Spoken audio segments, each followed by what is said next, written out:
Hello everyone, welcome back to my channel. ನೋಡಿ, ನನ್ನ ಮಗಳನ್ನ ತೋರಿಸ್ಕೊಂಡು ಇವತ್ತು ಲಾಗ್ ಸ್ಟಾರ್ಟ್ ಮಾಡಿದ್ದೀನಿ. ನೋಡಿ, ಅವಳು ಇವಾಗ ಎಷ್ಟು ಚೆನ್ನಾಗಿದ್ದಾಳೆ. ಆದರೆ ಅವಳ ಫೇಸಲ್ಲೆಲ್ಲ ತುಂಬ ಹೇರ್ ಇತ್ತು. ಹಾಗೆ ಕಲರ್ ಕೂಡ ಅಂದರೆ ಮಾಮೂಲಿ ನಾರ್ಮಲ್ ಕಲರ್ ಇದ್ಲು.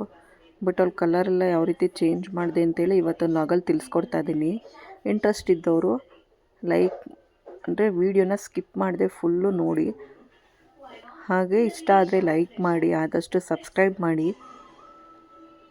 ಅಂತೇಳಿ ವೀಡಿಯೋನ ಸ್ಟಾರ್ಟ್ ಮಾಡ್ತಾ ಇದ್ದೀನಿ ಫ್ರೆಂಡ್ಸ್. ಅಂದರೆ ಇವಳು ತುಂಬ ಏರಿತ್ತು ಇವಳಿಗೆ, ಫೇಸಲ್ಲಿ, ಹ್ಯಾಂಡ್ಸಲ್ಲಿ ಮತ್ತು ಹಣೆ ಮೇಲಂತೂ ತುಂಬ ಜಾಸ್ತಿನೇ ಇತ್ತು. ಬಟ್ ಇವಾಗೆಲ್ಲ ಕಮ್ಮಿ ಆಗಿದೆ. ಈ ಥರ ಫುಲ್ಲು ಕ್ಲಿಯರಾಗಿದೆ ಫೇಸು. ಅದು ಯಾವ ರೀತಿ ಅನ್ನೋದನ್ನು ನಾನು ಏನು ಮಾಡಿದೆ ಅನ್ನೋದನ್ನು ತುಂಬ ಸಿಂಪಲ್ ಟಿಪ್ಸ್ ಇದು, ಎಲ್ಲರೂ ಕೂಡ ಯೂಸ್ ಮಾಡ್ಬೋದು. ಇದು ಯಾವುದೇ ರೀತಿಯಾದ ಪ್ರಾಡಕ್ಟ್ ಅಂತೂ ಅಲ್ಲ, ಮನೆಯಲ್ಲೇ ಮಾಡಿಕೊಂಡು ಯೂಸ್ ಮಾಡೋ ಅಂಥದ್ದು. ನೋಡಿ ಯಾವ ರೀತಿ ಅಂತ. ನೋಡಿ, ಇದು ಬಾದಾಮಿ ಎಲ್ರಿಗೂ ಗೊತ್ತು, ಎಲ್ಲರ ಮನೇಲೂ ಕೂಡ ಇರುತ್ತೆ. ಅದನ್ನು ನೀವು ಎಷ್ಟು ಬೇಕು ನಿಮಗೆ ಅಂದಾಜು, ನಿಮ್ಗೆ ಎಷ್ಟು ಇವಾಗ ಒಂದು ಮಗುಗೆ ಆಯಿಲ್ ಮಸಾಜ್ ಮಾಡ್ತೀವಿ ಅಂದರೆ ಎಷ್ಟು ಆಯಿಲ್ನ ನಾವು ಹಾಕೋತೀವೋ ಅಷ್ಟು ಕ್ರೀಮ್ ಥರ ಬರಬೇಕು. ಇದು ಅಷ್ಟು ನಾವು ಬಾದಾಮಿನ ನೆನೆಸ್ಕೋಬೇಕು.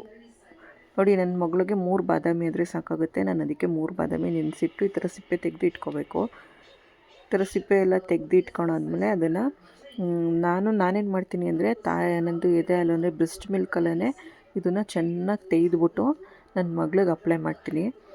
ನೀವು ನಿಮ್ಮ ಹತ್ರ ಬ್ರೆಸ್ಟ್ ಮಿಲ್ಕ್ ಇಲ್ಲ ಅಂದರೆ ನೀವು ಮಾಮೂಲಿ ಹಾಲಿಂದನೂ ಕೂಡ ತೆಗೆದುಬಿಟ್ಟು ಅಪ್ಲೈ ಮಾಡ್ಬೋದು. ಬಟ್ ಏನಂದರೆ ಬ್ರೆಸ್ಟ್ ಮಿಲ್ಕಲ್ಲಿ ಯಾವುದೇ ರೀತಿಯಾದ ಕೆಮಿಕಲ್ಲು ತುಂಬ ಅದರಲ್ಲಿ ವಿಟಮಿನ್ಸ್ ಇರುತ್ತಲ್ವ, ಅದು ಕೂಡ ಫೇಸ್ಗೆ ಅಂದರೆ ಸ್ಕಿನ್ಗೆ ಗ್ಲೋ ಬರೋಕ್ಕೆ ತುಂಬ ಹೆಲ್ಪ್ ಮಾಡುತ್ತೆ. ಆದ್ದರಿಂದ ಅಂದರೆ ಇದಕ್ಕೇನು ತುಂಬ ಮಿಲ್ಕ್ ಬೇಕಾಗಲ್ಲ. ಒಂದು ಟೀ ಕುಡಿಯೋ ಗ್ಲಾಸಲ್ಲಿ ಒಂದು 1/4 ಲೋಟ ಆದರೆ ಸಾಕು. ಈ ರೀತಿ ಅದನ್ನು ಚೆನ್ನಾಗಿ ತೆಯ್ಕೋಬೇಕು. ಅಂದರೆ ನಾನು ಈ ರೀತಿ ಒಂದು ತರಿ ಇರೋ ಕಲ್ಲನ್ನ ಯೂಸ್ ಮಾಡಿ ನಾನು ಮಾಡ್ಕೋತಾ ಇದ್ದೀನಿ. ಇದನ್ನು ಚೆನ್ನಾಗಿ ಅಂದರೆ ಯಾವ ರೀತಿ ಆಗುತ್ತೆ ಅಂದರೆ ಫುಲ್ಲು ಪೇಸ್ಟ್ ಥರನೇ ಆಗುತ್ತೆ ಅದು. ಆಮೇಲೆ ಇದರಲ್ಲಿ ಬಾದಾಮಿಲಿ ಆಯಿಲ್ದು ಅಂಶ ಇರುತ್ತಲ್ವ, ಅಂದರೆ ಎಣ್ಣೆ ಅಂಶ ಕೂಡ ಬಿಟ್ಕೊಂಡು ಸೇಮ್ ಕ್ರೀಮು ನಾವು ಯಾವಾಗ ಅಪ್ಲೈ ಮಾಡಿದಾಗ ಅಂದರೆ ಯಾವುದೇ ಅದು ಕ್ರೀಮ್ನ ಅಪ್ಲೈ ಮಾಡಿದಾಗ ಸ್ವಲ್ಪ ಆಯಿಲ್ ಅಂಶ ಹೆಂಗೆ ಕಾಣಿಸುತ್ತೋ ಅದೇ ರೀತಿ ಇದರಲ್ಲೂ ಕೂಡ ಬರುತ್ತೆ. ನೀವು ಬೇಕಾದರೆ ಇದನ್ನು ಟ್ರೈ ಮಾಡಿ, ತುಂಬ ಒಳ್ಳೆ ರಿಸಲ್ಟ್ ಬರುತ್ತೆ. ಹಾಗೆ ನಾವು ಬೇಬಿ ಹೇರು ಬೇಗ ಕಮ್ಮಿ ಆಗಲಿ ಅಥವಾ ಉದುರೋಗ್ಬಿಡ್ಲಿ ಅಂಥೇಳಿ ಈ ಟರ್ಮರಿಕ್ಕು ಆ ಥರ ಪೌಡ್ರುಗಳನ್ನ ಮಾಡಿ ಉಜ್ಜುತ್ತೀವಿ. ಬಟ್ ನೋಡಿ, ಈ ರೀತಿ ಫುಲ್ಲು ಕ್ರೀಮಾಗಿ ಬರಬೇಕು, ಆ ರೀತಿ ಉಜ್ಜಬೇಕು, ಆ ರೀತಿ ತೇಯ್ಕೋಬೇಕು ನಾವು. ಬಟ್ ಅದೆಲ್ಲ ಟರ್ಮರಿಕ್ಕು ಅದರಿಂದ ಎಲ್ಲ ಕೂದಲೋಗೆಲ್ಲ ಸ್ಕಿನ್ ಸ್ವಲ್ಪ ರಫ್ ಆಗಿಬಿಡುತ್ತೆ ಮಗುದು.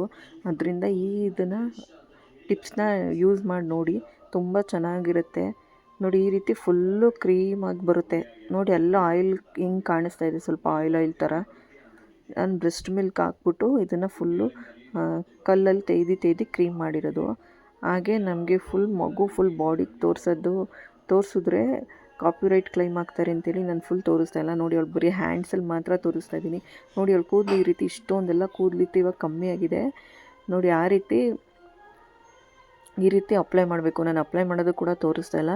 ನೋಡಿ, ಈ ರೀತಿ ಅಲ್ಲಿ ಫುಲ್ ಎಲ್ಲೆಲ್ಲಿ ಏರಿರುತ್ತೋ ಫುಲ್ ಬಾಡಿಗೆ ಅಪ್ಲೈ ಮಾಡಿ ತುಂಬ ಶೈನ್ ಕೂಡ ಬರ್ತಾರೆ. ನೋಡಿ, ಇದು ಅವಳು ಹುಟ್ಟಿದಾಗ ಒಂದು 15 ಡೇಸ್ ಮೇಲೆ ಮಾಡಿರೋಂಥ ವೀಡಿಯೋ. ನೋಡಿ, ಎಷ್ಟು ಅವಳಕ್ಕೆ ಹೇರ್ ಇದೆ ಅಂತೇಳಿ ಅವಳು ಅಂತಲೇ ಕಂಡುಹಿಡಿಯೋಕ್ಕಾಗೋದಿಲ್ಲ. ಅಷ್ಟು ಹಣೆ ಮೇಲೆ ಮತ್ತು ಫುಲ್ಲು ಮುಖದಲ್ಲೆಲ್ಲ ನೋಡಿ, ಕೆನ್ನೆಲೆಲ್ಲ ತುಂಬ ಏರ್ಸಿದೆ. ಹಾಗೆ ಹ್ಯಾಂಡ್ಸಲ್ಲೂ ಕೂಡ ಅಷ್ಟೇ. ಹಾಗೆ ತುಂಬ ರೆಡ್ಡು, ಅಂದರೆ ಇವಳಿಗೆ ಅದನ್ನು ಕೆಂಬಾರ ಅಂತಲೂ ಕೂಡ ಹೇಳ್ತಾರೆ, ಅದು ಕೂಡ ಜಾಸ್ತಿ ಇತ್ತು. ಅದ್ರ ಜೊತೆಗೆ ತುಂಬ ಏರಿತ್ತು. ನಾವು ಹೆಂಗಪ್ಪ ಹೋಗ್ಸೋದು ಅಂತಿದ್ವಿ. ಆವಾಗ ನಾನು ಎಲ್ಲ ಥರನೂ ಯೂಸ್ ಮಾಡಿದೆ. ಅಂದರೆ ಅರಿಶಿನ ಮತ್ತು ಕಡಲೆ ಹಿಟ್ಟು ಹಾಕ್ಕೊಂಡು ಉಜ್ಜೋದು ಮಗುಗೆ, ಆ ಥರ ಮಾಡಿದೆ. ಆಮೇಲೆ ಎಲ್ಲ ಕಾಳುಗಳನ್ನ ಹಾಕಿ ಪೌಡ್ರ್ ಹಾಕಿ ಮಾಡೋದನ್ನೂ ಕೂಡ ಮಾಡಿದೆ. ನೋಡಿ, ಇದೇ ಡ್ರೆಸ್ಸುಗಳು ಅವಾಗ ಹಾಕಿರೋದು, ಬಟ್ ಆವಾಗಲೂ ಇವಾಗಲೂ ಎಷ್ಟು ಡಿಫ್ರೆನ್ಸ್ ಇದೆ ನೋಡಿ. ನಾನು ಯಾವುದೇ ರೀತಿಯಾದ ಫಿಲ್ಟ್ರ್ ಆ ಥರ ಏನೂ ಹಾಕಿಲ್ಲ. ಆಮೇಲೆ ಫಿಲ್ಟ್ರ್ ಹಾಕಿರ್ಬೋದು ಅಂತೇಳಿ ಇನ್ನೊಂದು ವೀಡಿಯೋ ಕೂಡ ನಿಮಗೆ ತೋರಿಸ್ತಾ ಇದ್ದೀನಿ. ಈ ವಿಡಿಯೋ ಇಷ್ಟ ಆಗಿದ್ರೆ, ಈ ಟಿಪ್ಸ್ ಇಷ್ಟ ಆಗಿದ್ರೆ ಲೈಕ್ ಮಾಡಿ, ಆದಷ್ಟು ಶೇರ್ ಮಾಡಿ, ಸಬ್ಸ್ಕ್ರೈಬ್ ಮಾಡಿ friends. Thank you for watching.